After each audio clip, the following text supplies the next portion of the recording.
20210004. Saya ada Tumandoro dengan NPM 4320210017. Saya Nurul Hakim, NPM saya 4323217003. Saya Kami Solo, NPM 43201031.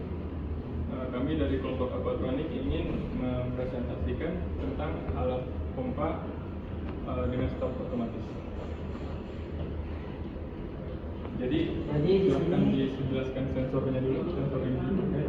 Jadi pertama sensor dipakai itu ada sensor ketinggian air. Sensor ketinggian air ini akan berguna ketika pompa air ini mengisi air dari tabung ini ke tabung ini, anggapannya adalah toren. Jadi ketika air telah menyentuh sensor, maka pengisian air akan berhenti.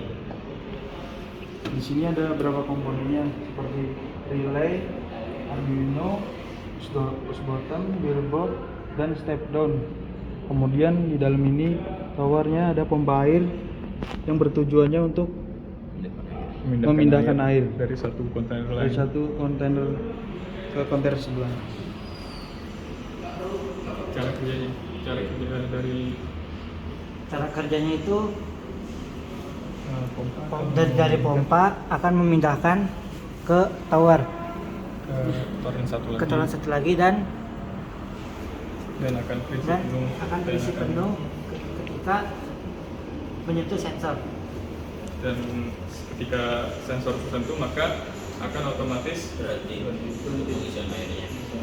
Jadi kita menggunakan push button untuk Menyalakan menyalakan pompa pompa air. Jadi pompanya itu akan terus menyala, dan ketika dia ada di ketinggian tertentu di sensor ketinggian air, maka dia akan otomatis mati. Seperti ini cara kerjanya. Tower yang sebelah sini berkurang dan tower sebelahnya berisi. Jadi penerapan dari otomatisasi ini adalah gampangnya ketika kita melakukan pengisian air melalui toren, misalkan di rumah-rumah kita kebanyakan harus menunggu sampai toren itu penuh, maka kita akan menunggu sangat lama dan kita tidak bisa melakukan hal yang leluasa.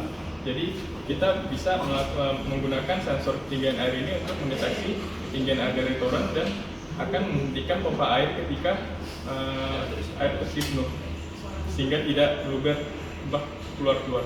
Karena jika air itu luber keluar, maka akan terjadi boros air dan boros listrik. Jadi inilah kode kami. Lihat di sini. Di sini ada 4 jenis pin yang terhubung ke Arduino, yaitu pin untuk water level. Jadi sensor untuk water level itu adalah sensor input. Kemudian ada pin untuk ke relay. Pin untuk ke relay itu adalah input pull up, karena relay yang kami gunakan adalah relay low trigger. Artinya relay itu akan teraktivasi ketika voltage yang input yang masuk adalah 0. Dan yang ketiga adalah untuk buttonnya. Buttonnya itu kita melakukan input yang berbeda dari rangkaian relay tadi. Jadi kita menggunakan input button sehingga kita bisa melakukan fungsi di bounce. Artinya kita tidak harus menekan terus-menerus tombol untuk motor pompa bekerja terus. Jadi kita hanya menekan sekali dan dia akan terus-menerus. Dan ketika sensor itu mendeteksi ada air yang terdeteksi pada sensor ketinggian yang tadi, maka dia akan melakukan komen untuk stop berhenti untuk relaynya. Dia akan menginput tegangan tinggi sehingga low trigger itu jadi tidak tertrigger lagi. Sekian dari presentasi alat dari kelompok kami. Assalamualaikum warahmatullahi wabarakatuh.